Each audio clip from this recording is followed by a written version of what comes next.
All right, so here we are on the Sorta Sports podcast.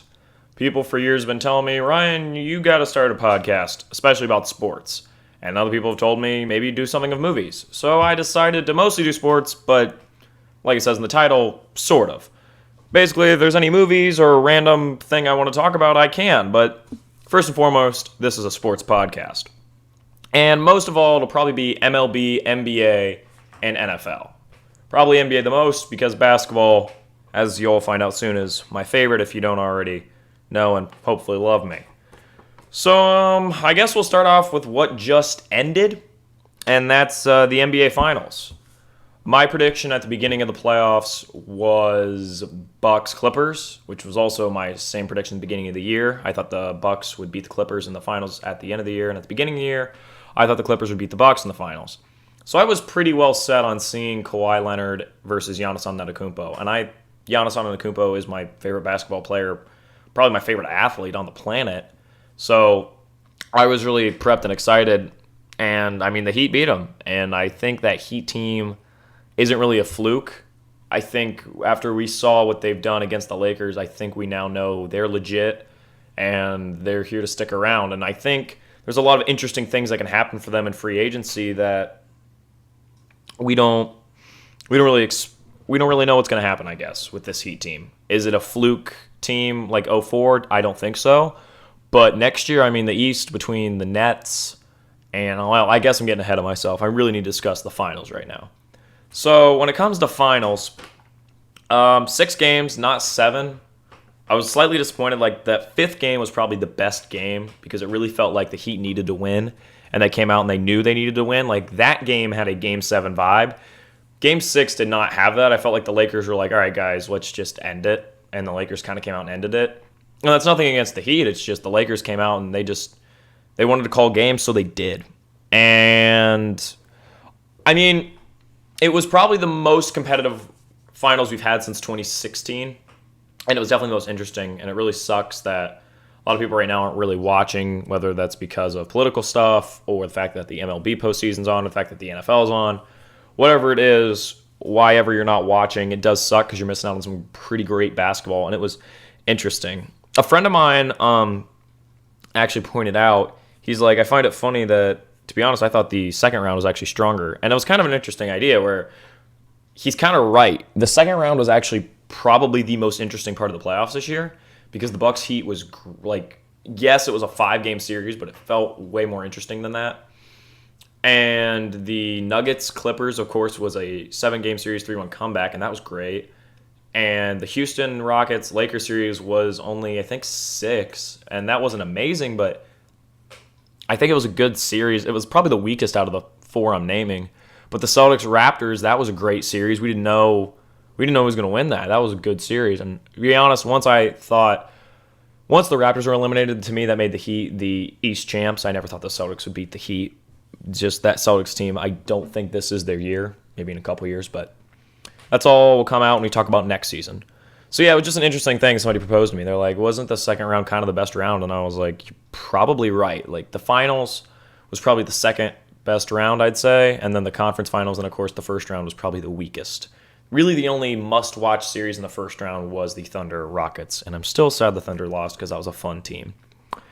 But finals overall, where does this put LeBron? I think that's the big question everybody's asking. Is legacy-wise, where is he now that he has 4 championships? And I was like reading an article on ESPN where they were basically like surveying the guys around the office, and the consensus was almost like 60% of them were like, no, he can't beat Jordan. And 70% of them, like once they started breaking it down, was like, oh, it's because of rings. And there was a lot of different reasons people outlined. And to me, LeBron's a weird one where I've gone back and forth. When I was younger, I thought after 2016 he was just the best ever. And now that I'm older and of course I've watched The Last Dance, so I think Jordan's great because of that. But I'm saying overall, there's a lot of things Jordan has done that really, the 6 rings, I mean, that's really it. It's really difficult to say, well, LeBron's going to go down as probably the statistical GOAT. He's probably going to have the most points, some of the most assists. He's going to be like top 10, maybe top 5 in assists. Probably top 5, to be honest. He's probably going to be number 1 in scoring. He's going to probably score more than Kareem. He's going to be probably within top 25 triple doubles. I mean, he's going to be in the top 5, probably top, I think he's above top 5. I think he's definitely probably top 3 for playoff points.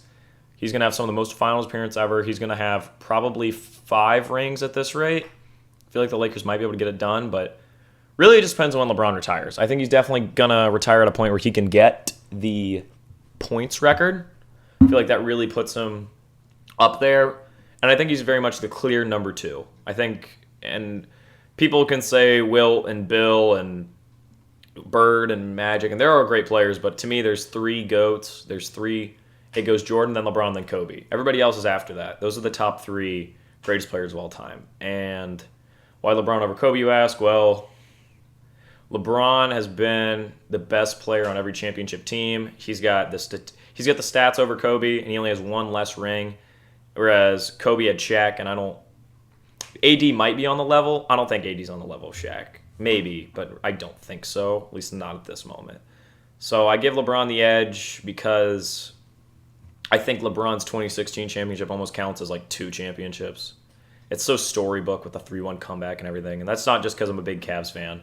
I think it's just a really great story, and I don't know if Kobe's, especially like 09 title, like the 09 title was really just a walloping on the Magic. Nothing against that Magic team, it's a good team, but they were no match for Kobe and Powell. I don't know, I just personally put LeBron over Kobe, and I think most people do. So, entire playoff, the bubble, when the fact that we might not be coming back till next season.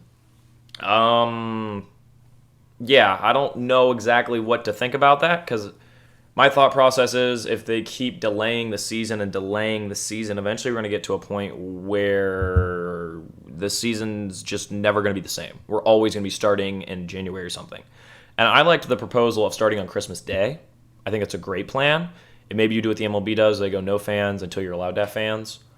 But whatever you do, I would like to see it start Christmas Day, but right now they're not leaning towards that. But at least maybe 2022. If you're going to change the season and make it like you start around January-ish, I would start on Christmas Day every year because most casual NBA fans, that's the first game they watch, are the Christmas Day games. Like your real NBA fans, they're watching before that like me, but most people start watching on Christmas Day. The bubble was cool. I think everybody just enjoyed all the players' interactions, like Matisse Thybulle's vlogs. And I'm saying you get a lot more player personality because they're all together. It's just nothing but basketball in their minds. And I think a lot of guys expressed themselves a lot.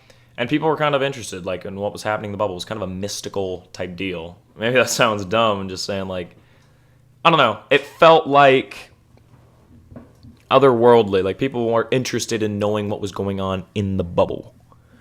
Now, free agency. Giannis, of course. People have been telling me he's going to be traded. Other people have been telling me they don't think at all he's going to be traded. People are saying he's going to leave. Personally, I think one of 2 things will happen. I think he will either stay here or he will be traded and leave, and he will come back. I don't think he's going to be traded or leave and never come back to the Bucks. I think this is a LeBron situation because he seems to really have a connection with Milwaukee. And I think if he left, he would come back. Like he'd leave. Let's say he goes to a random team. He goes to the Seattle Supersonics, okay? He goes to Seattle Supersonics. Obviously, the Sonics don't exist, so I'm using them as my example. And he wins 2 straight rings, back-to-back times. His contract runs up with them. He comes back to Milwaukee and tries to win a championship with them. Maybe he does that, or he just sticks it out in Milwaukee. Milwaukee tries to go get somebody. I just got the report from Bleacher Report that apparently they're not interested in Chris Paul, which sucks to me because I feel like he'd be a great fit for that Bucks team. But I mean, they probably know what they're doing. The Bucks have structured a great team around Giannis. The way that team plays, about how it's all about spacing around Giannis. They have a really good system. The only thing with that system is if you have a super, super special type of player like Bam Adebayo who can stop it, and you have a bunch of perimeter. If you have a bunch of guys who can guard perimeter and shoot, and a big guy who can go with Giannis, you can beat them. Granted, those pieces are hard to get, but if you're special and lucky enough to get it like Miami was, you can beat the Bucks. It's very hard to get, but they are beatable. So that's the only thing is, to me, Giannis has to choose if he's Jordan or LeBron. Jordan stuck it out, and they built a team around him. or he can be LeBron and he can go win and then come back and teach the other guys how to win. It's really whatever you want, I think. His legacy, I don't think, will be affected negatively, but I would, of course, like to see him stay. I really would, and I don't think he's going to leave. That's my final statement. I don't think Giannis Antetokounmpo is going to leave the Bucks. As for other guys, Bradley Beal, Victor Oladipo, Danilo Gallinari is free agent, probably the top free agent because we all know Davis isn't leaving LA. Speaking of that, how many rings, I was thinking this, how many rings do LeBron and Davis get? Because next year, I think the finals, if I had to blind stab right now, if KD comes back 9 out of 10, 8 out of 10, as good as usual, I think it'll be Nets, Lakers, and I think that would be crazy for LeBron to, if he wins it over the Nets, I think that makes him and Jordan very close. As I said before, I think he's still second. If he gets 6 rings, I think he becomes the GOAT. He gets 5, it is super tight, and it's really just a matter of opinion. I think right now it's very clearly Jordan, though. But if he went back-to-back with the Lakers and beat them over the Nets and the Bucks especially if the Bucks added another big guy, that would be huge. But Bradley Beal and Victor Oladipo are guys people are talking about moving. I don't think the Wizards are going to move Beal until, like, the trade deadline. I think they're going to see how Wall plays, and if Wall's not the same as usual, you're going to see Bradley Beal traded.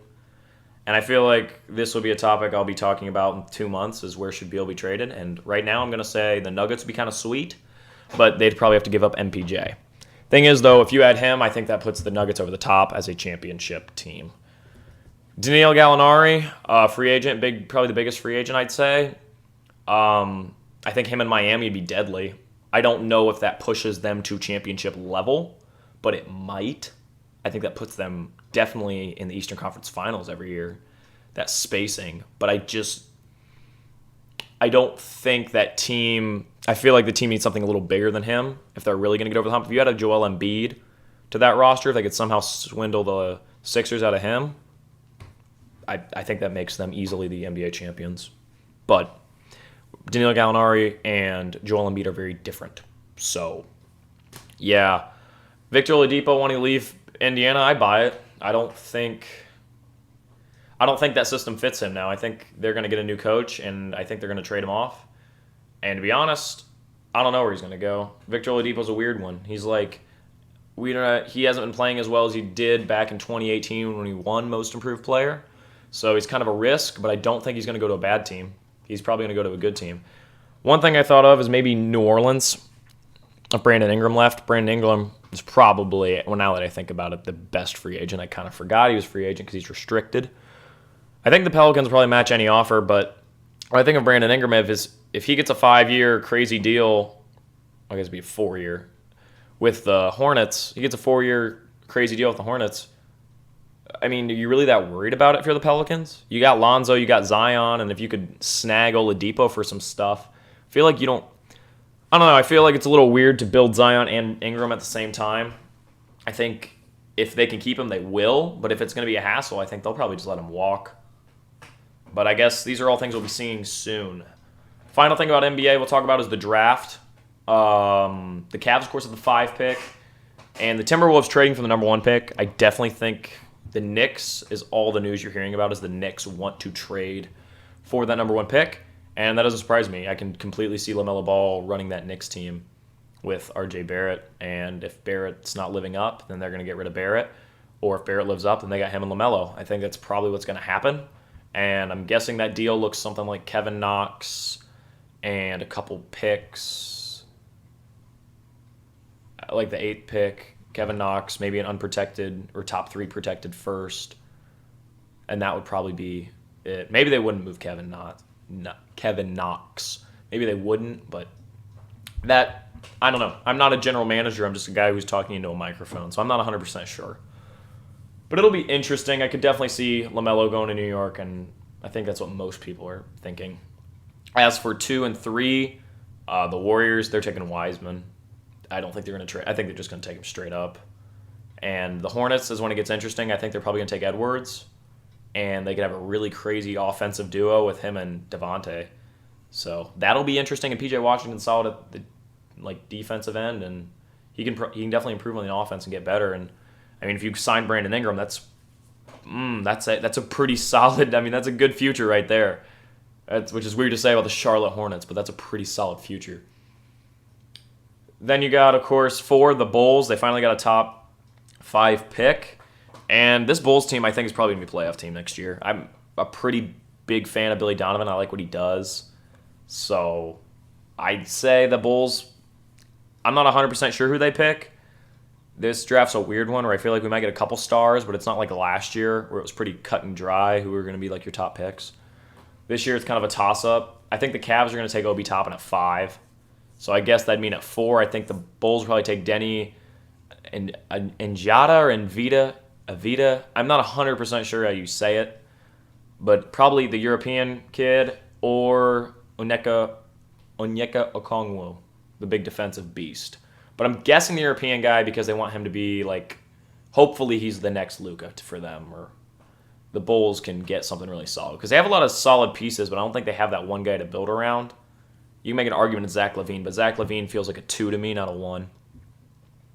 So I guess it'll be interesting once it comes draft night.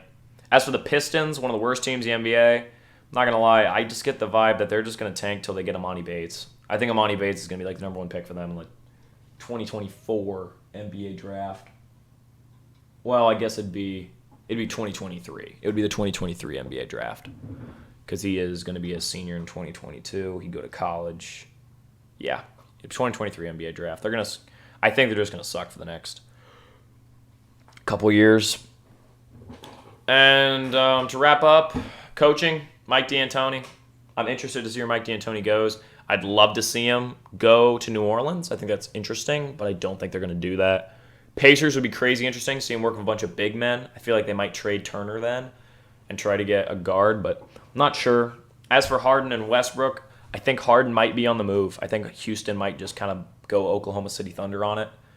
They haven't made a finals with him yet, and it's been 6+ seasons. I mean, I think they might move on from Harden. I know the city of Houston loves him, but when there's guys like the Sixers who are probably going to be willing to give up Ben Simmons or Joel for him, and you can find a good deal. I saw one where it was like the Knicks give up their pick and some stuff, and then like I think Kevin Knox might have been in that deal, and then the Rockets give them Westbrook, and then the Sixers give up Ben Simmons and a couple other stuff, and then the Rockets give them Harden. I could see that. Just kind of blowing it up and going young. I could also see them just trying it again next year. Maybe they run it back. But I feel like that team's hard to run without D'Antoni, and I feel like once you fire D'Antoni, you make the statement. You're going in a different direction. As for D'Antoni, like I said, Pacers would be crazy interesting, and so would the Pelicans. Now moving over to MLB. Great stuff happening. If you're not watching this postseason, you are missing out. It has been great. The Rays are like the most likable team in baseball, and the Dodgers, to me, are one of the most hateable teams, and the Braves are super exciting, and the Astros, no one likes them now. So it's really fun because, I mean, the Rays are going to be playing again tonight. Tonight I'm recording this on the 14th, and so it's really exciting because if the Rays win tonight, they go up 3-0. They go up 4-0. If the Braves win tonight, they go up 3-0. If the Rays win tonight, they're going to sweep the Astros and be on their way to the World Series, which would be sweet. So I hope that happens. My pick is if the Braves beat the Dodgers, which I think they will, I think the Braves are probably going to win the World Series just because they've been looking unstoppable, but the Rays have been looking unstoppable. I'm not sure. It'll go 7. I'll be talking about it again on the podcast. I'm not 100% sure. Right now, I guess I will say my heart says like Rays. Like I have this gut feeling about the Rays, but a part of my brain's thinking it might be the Braves just based off what I'm seeing. But if I really had to pick, I feel like the Rays are going to win the World Series. It just feels like it's their time. And I feel like the Braves are going to be around the next couple seasons. It's been great though. The Rays, I was saying, it's like they had to go through all the mean teams. They went through the jerk Yankees, the cheater Astros, and then I was thinking they were going to have to play that Dodgers. The 3 teams I really don't like. But no, it looks like they're going to be able to play the young, fun Braves. All right, I guess we're going to wrap up with NFL. Gridiron Heights made a skit, and it was like an Among Us style spoof. and it was like, who's the fraud? Like, who's really faking this season? And they all voted out the Bears, which I thought was pretty funny. But the two teams that are interesting to me are the Raiders and the Browns. I think the Browns are legit this year. And I'm not trying to be hyping them. I'm serious. Like, I think the Browns legitimately got it together, and I think the Steelers game is going to decide it. If they beat the Steelers, I think this immediately makes them an AFC championship contender. I still think the Chiefs are coming out of the AFC, but I could see the Browns beating some teams in the divisional. This Browns team's legit, and I think they really got it together this year. As for the Raiders are interesting because they just beat the Chiefs, but I don't think they're anything more than a wild card. I think they're the wild card, and they probably maybe win. Maybe they somehow squeak by, but they get beat in the divisional. I don't think this Raiders team is super legit. They're better, don't get me wrong, but I don't think they have the arms to go. Whereas the Titans are legit. I think the Titans could go far, but granted, I'm naming a bunch of AFC teams. So one of them has to eventually lose in the playoffs. And I feel like the AFC title this year will probably be the Ravens Chiefs or the Browns Chiefs. And I think the Chiefs will win regardless. Maybe the Browns can squeak by. And if so, I'll be going to the Super Bowl. But that's all for now. I'm going to go eat dinner and watch some baseball. You guys got to be watching the MLB because it is great. Have a nice time. This week was pretty sports heavy because there's a lot of movies and stuff's been delayed lately. So it was a pretty much straight up sports podcast this week. Talked a lot about NBA, bit of baseball, bit of NFL. Really went on a while about the NBA. All right, see you all later.